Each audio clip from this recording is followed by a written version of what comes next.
Cela n'était pas arrivé depuis 4 ans. Le LOSC, leader du championnat de Ligue 1, les Dogs ont battu hier soir l'AS Monaco 2-1 et ont pris la première place du podium. Pour détailler cette belle ascension, nous recevons ce soir, je vous le disais, le directeur général du LOSC, Frédéric Paquet. Bonsoir. Bonsoir. Merci d'avoir accepté notre invitation. Alors pour démarrer en préambule, on va revenir sur ce match face à Monaco. C'était une belle victoire selon vous hier, 2-1, le LOSC a bien joué. Oui, je pense qu'on a bien joué. On aurait même mérité, si on avait été un tout petit peu plus efficace, de marquer plus de buts. Mais c'était un beau match et une belle victoire. Alors à noter le retour justement d'Eden Hazard. Pourquoi l'attaquant avait-il mis sur le banc ces dernières rencontres? Justement, en plus Rudy Garcia l'a félicité, il a été décisif sur les 2 buts. En fait, il n'a pas été mis sur le banc. D'abord parce qu'on ne peut pas imaginer qu'un joueur, quel qu'il soit à 100% tout au long d'une saison. Donc il y a des hauts et des bas. Eden a mis un peu de temps à démarrer sa saison, mais maintenant ça fait plusieurs matchs déjà qu'il est performant. Voilà, hier il a été très performant, mais il est en pleine ascension, il lui faut un peu de temps pour démarrer. Et là, il est en pleine possession de ses moyens. Alors on va revenir donc sur ce classement, le LOSC leader avec 24 points.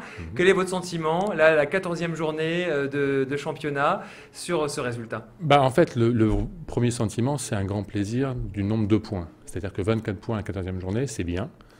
C'est mieux que l'année dernière encore. Donc ça, c'est vraiment intéressant. La place de premier est tout à fait, je dirais, symbolique. Parce qu'on n'est qu'à la 14e journée et qu'on l'a vu, il y a 8 équipes, je crois, en 2 points qui se tiennent. Donc ça n'a pas trop de signification. Par contre, 24 points à la 14e journée, ça c'est important. Quel est justement l'objectif pour cette saison? On vise le titre quand on est premier à la 14e journée? Non, le fait d'être premier à la 14e journée n'a pas de certitude sur la fin de saison. On s'est fixé les 5 premières places et on s'y tient. On sait que ça va être serré. Il y a des équipes aujourd'hui qui sont supposées être premiers, deuxièmes. On pense à Lyon et à Marseille qui sont plus costauds, on va dire. Voilà. Donc nous, on se maintient sur cet objectif de 5 premières places. Et le fait d'avoir 24 points maintenant nous permet de nous rassurer sur cet objectif-là. Justement, est-ce qu'au contraire, ça ne met pas un peu la pression d'être premier à la 14e journée? Parce que du coup, il faut continuer à faire aussi bien. Non, parce qu'en fait, le résultat actuel est la conséquence du travail que l'on fait. Et on sait qu'il faut continuer à le faire. Donc non, on n'est pas, j'allais dire pas concerné, j'exagère un petit peu, mais on n'est pas concentré sur la première place, on est concentré sur la prochaine victoire. Et samedi, il y a un match à gagner et il faut qu'on le gagne. En tout cas, il faut qu'on fasse le meilleur résultat possible. Et on va s'attacher, enfin Rudy Garcia et ses joueurs vont s'attacher à ce qu'on puisse le gagner samedi. Alors vous nous avez dit un objectif, être dans les 5 premiers cette année. L'année dernière, le LOSC avait fait une belle saison. Malheureusement, c'était un petit peu écroulé. Juste à la fin du championnat, avait terminé 4e. Qu'est-ce qui change selon vous cette année par rapport à l'année dernière pour essayer de faire mieux? En fait, on ne s'était pas écroulé, on avait loupé le dernier match, ça c'est vrai. Après, ce qui est intéressant, c'est que l'effectif est stable.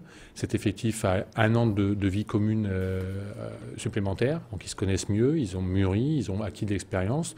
Donc on pense que c'est un élément qui effectivement peut jouer tout au long de la saison, et en particulier en fin de saison. Alors justement, un effectif constant, mais quand même une recrue qui se démarque cette saison, Moussa Sow, l'ancien attaquant rennais, qui brille. C'est d'ailleurs l'un des meilleurs buteurs du championnat. C'est une bonne recrue pour le club, j'imagine. Oui, on est content, on est très vigilant aux joueurs que l'on intègre, mais Moussa est une bonne recrue, au même titre que David Rosenal, qui fait vraiment partie intégrante de cette équipe. Donc on est très très content des recrues que l'on a fait venir cette saison. Et justement, l'intégration se passe bien quand on sait que l'effectif est quasiment le même que celui de l'année dernière. Intégrer deux nouveaux joueurs, ça s'est bien passé? Ça s'est très bien passé, d'une part parce qu'on a fait attention au profil de joueurs que l'on recherchait, et puis parce qu'effectivement ils ont un caractère qui s'est bien intégré aux joueurs et au groupe que l'on a déjà, et on a un groupe très sain et je dirais très mature et très intelligent. Alors justement, donc le club a misé sur l'attaque. On le voit, le LOSC a retrouvé l'une des plus belles attaques de Ligue 1. C'était un objectif pour le club cette saison? L'objectif, le président l'a dit, et c'est tout l'intérêt du travail fait avec Rudy Garcia, c'est du spectacle. On considère que notre métier, c'est de faire du spectacle. Pour faire du spectacle, effectivement, il faut des bons joueurs, il faut marquer des buts. Donc on est pleinement dans ce souci d'assurer du spectacle avec notre équipe de foot. Alors la défense semble être par contre le point faible pour le moment. Lille a déjà encaissé 16 buts contre 9 par exemple pour Rennes. Des efforts vont-ils être faits justement sur la défense? On pense au mercato justement. Non, absolument pas, parce qu'en fait, on peut pas tout avoir. On peut pas être une équipe très offensive et puis aussi prendre 0 but. Voilà, donc c'est un peu la conséquence. Maintenant, Rudy Garcia et les joueurs en sont conscients. Donc il y a eu un travail qui a été fait, en particulier après les matchs de Lyon et de Marseille, sur effectivement une prise de conscience un petit peu de ce côté-là. Et dernièrement, certes, on a pris des buts, mais on prend des buts qui sortent d'au-delà. On l'a vu même hier, le but qu'on prend, c'est bon, un but. Je pense que le joueur ne refera pas d'ici la fin de sa carrière, mais il y a un travail, et aujourd'hui il y a une pleine confiance dans les joueurs qui assurent la défense. C'est un travail collectif, encore une fois. Le fait de ne pas prendre de but, c'est pas simplement les joueurs de la défense, c'est un travail collectif, et tout le groupe en est conscient, et tout le groupe travaille, et depuis j'allais dire, même Valenciennes, ça se passe bien.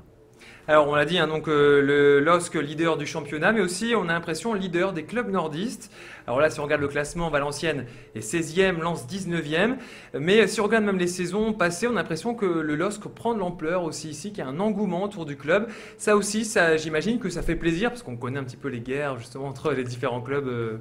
Oui, c'est pas des guerres, c'est qu'il y a des Histoires, voilà, non, mais il y a des périodes. Et aujourd'hui, effectivement, c'est un travail qui a été lancé il y a près de 10 ans au niveau du LOSC, que porte le président Michel Sédou. On a toujours souhaité effectivement faire du LOSC le club phare de la région. Ça prend forme, tout doucement, année après année. L'arrivée du grand stade va venir nous apporter l'élément structurel qui nous manquait. Voilà, on s'est fixé cet objectif-là. Pour l'instant, jusqu'à présent, ça se passe pas trop mal.